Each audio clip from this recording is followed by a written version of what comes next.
Bonjour à tous chers amis de l'autocross et du sprint car et bienvenue à Mazan. Le Vaucluse accueillait pour la première fois une épreuve comptant pour le championnat et la Coupe de France d'autocross et de sprint car.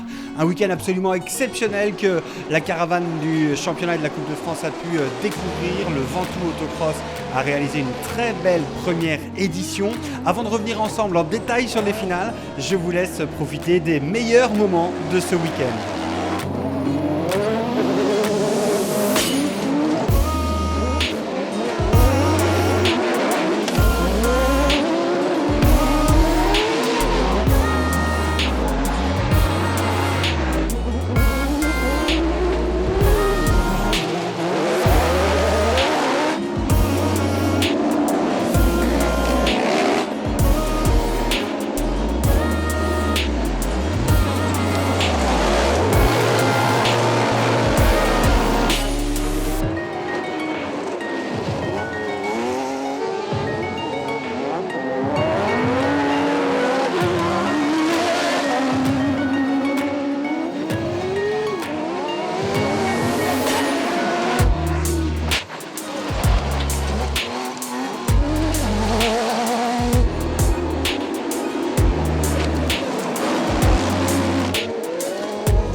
Première participation au championnat de France et il y a du niveau, le niveau est là et un peu difficile pour moi, mais bon, sinon je m'éclate. J'ai été 3 fois vice-champion de France en 2001, 2002, 2003. Et là, je prépare peut-être mon retour pour l'année prochaine, je sais pas. C'est vraiment sympa. Moi, j'adore vraiment découvrir ces pistes et puis rouler avec des nouvelles personnes, quoi. Les gars du CA qu'on n'avait jamais trop roulé avec eux. Donc c'est vraiment top à faire des week-ends comme ça. Ça met vraiment de la concurrence avec les gars qu'on a l'habitude de rouler. Et puis la piste, non, vraiment sympa. J'avais une petite appréhension avec la bosse en me disant que ça allait choquer et tout. Puis en fait, ça passe vraiment crème. Je suis pas trop à l'aise d'habitude sur les pistes noires, mais là en fait ça va vraiment bien. C'est vachement technique et je regrette pas du tout d'avoir fait le déplacement. Il y a du rapide, il y a un petit saut, des parties techniques, tout ce qu'il faut pour s'amuser. Le tracé est bien, il y a un saut donc ça change de d'habitude, au moins voilà, ça diversifie un peu le truc. Le seul problème c'est que ça dame comme beaucoup de pistes, donc on peut pas doubler au fil du week-end. On s'amuse beaucoup aux essais au warm-up, mais après ça devient plus compliqué. D'être dans le rythme, ça fait plaisir, mais j'ai aucune pression, donc je roule libéré ce week-end. Ce week-end ça n'a pas été trop bien du début à la fin, donc on rentre chez nous avant la finale. On reviendra plus fort après les races, on va pas baisser les bras maintenant. Ah, on fait aucun objectif. Voilà. Si on fait le podium, c'est bien, si on fait dernier, c'est bien aussi. Dès l'instant où on ne casse pas plus, c'est beau. Le plaisir, c'est de rouler. Ah bah le plaisir on en prend quand même, mais bon, si on avait un peu de chance de notre côté, ça serait mieux. Il faut que ça aille au bout, il faut assurer, mais bon c'est pas trop ce qu'on veut non plus, mais voilà, faut rouler, faut essayer d'engranger les points. Et puis espérer pouvoir décrocher le titre ce soir, sinon ça sera peut-être pour la prochaine course. Après Geoffrey et Simon qui sont juste derrière, ils roulent vraiment très fort, très bien. Donc c'est sympa, ça peut jouer encore jusqu'à la fin.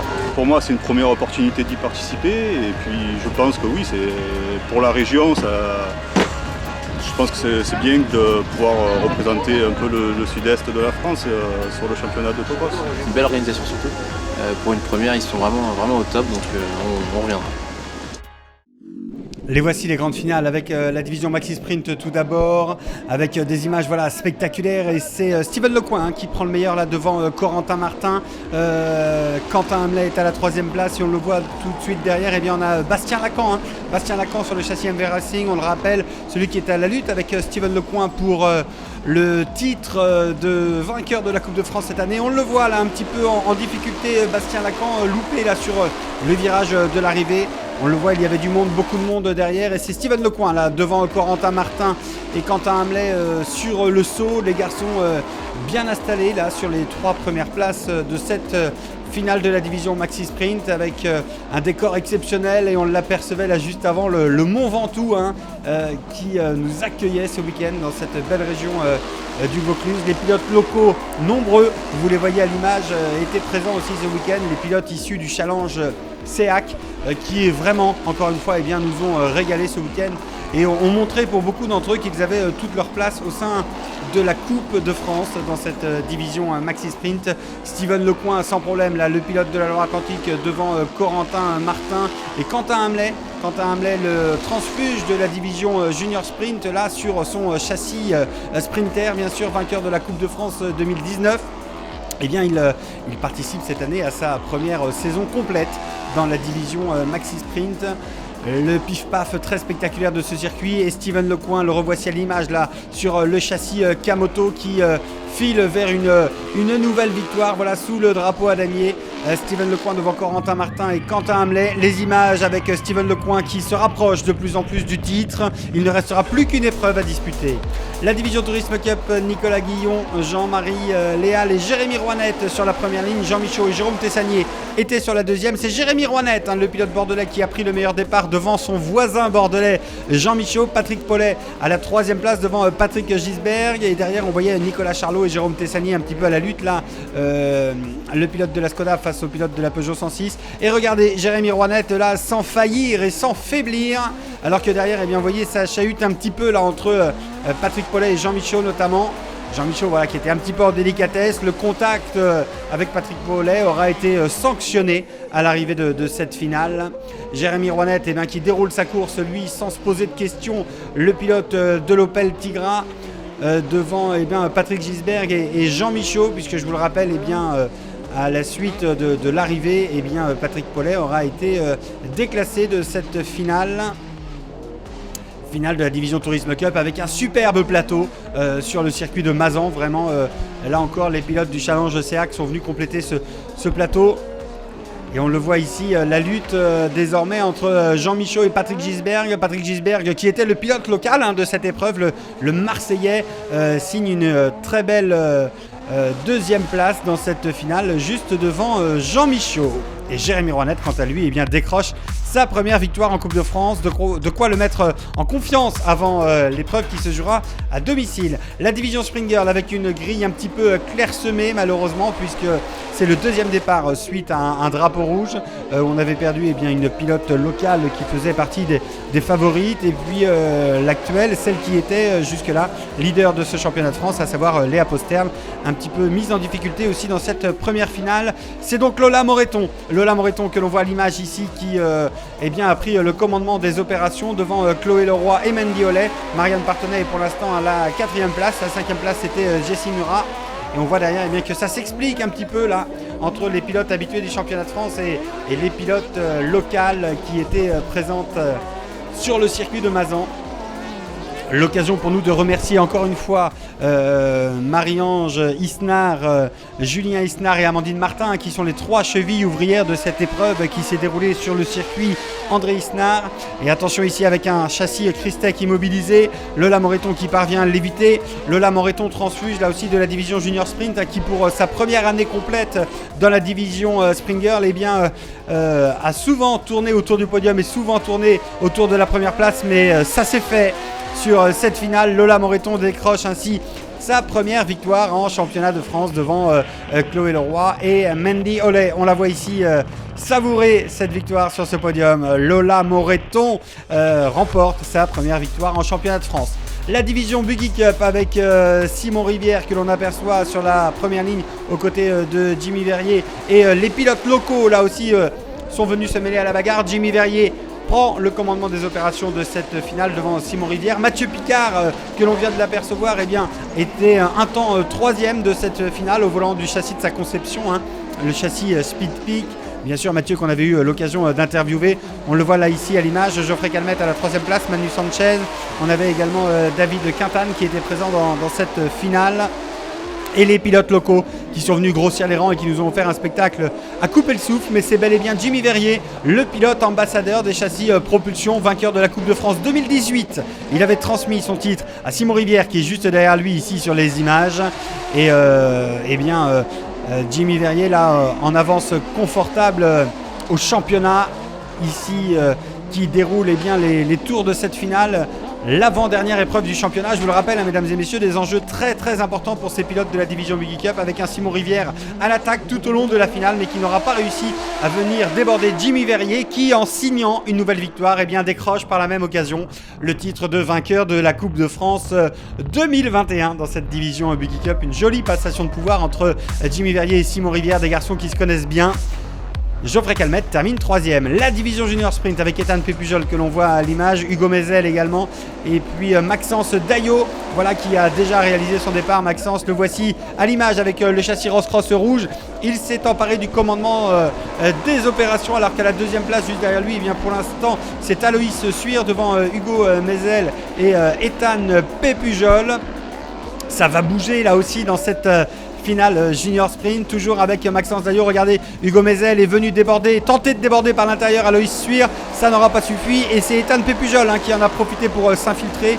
Ethan Pépujol, l'homme fort de cette Coupe de France division junior sprint, on le voit ici revenu tout de suite à la 2e place et maintenant il va s'attaquer au cas Maxence Daillot, quelqu'un qu'il connaît bien parce qu'ils se sont souvent retrouvés dans ces finales tout au long de cette saison 2021.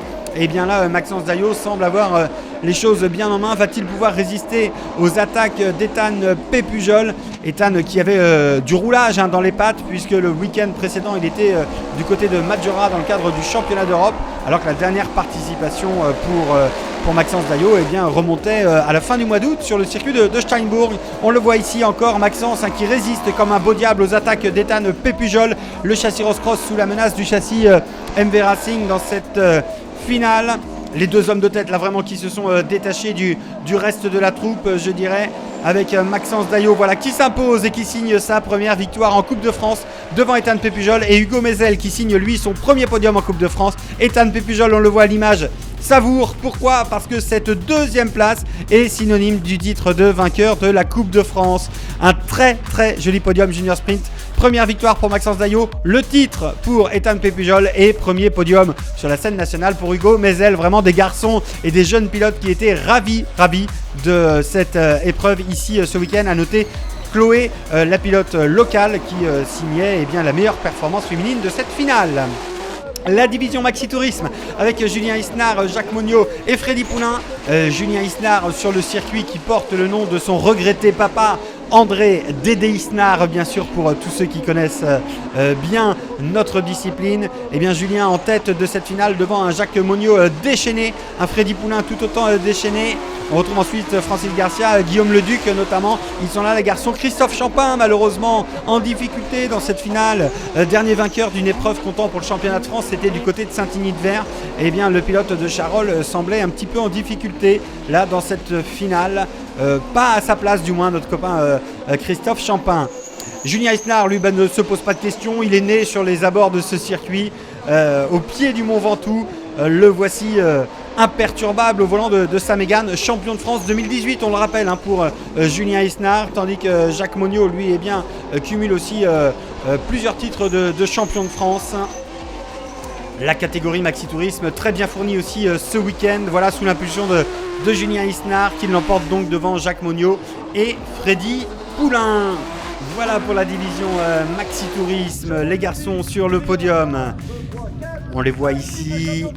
Une dernière épreuve encore à disputer pour ces garçons. La division Buggy 1600, coup de théâtre, puisque l'actuel leader du championnat de France, Édouard Vignal, était absent de cette finale suite à une casse qu'il a connue durant la demi-finale. Et l'image, le coup de théâtre qu'on vient de voir, eh bien, c'est Florian Guilini qui casse dès le premier tour. Le pilote local contraint à l'abandon dès le premier tour, avec derrière lui un Damien Crépeau qui a connu des difficultés pour l'éviter.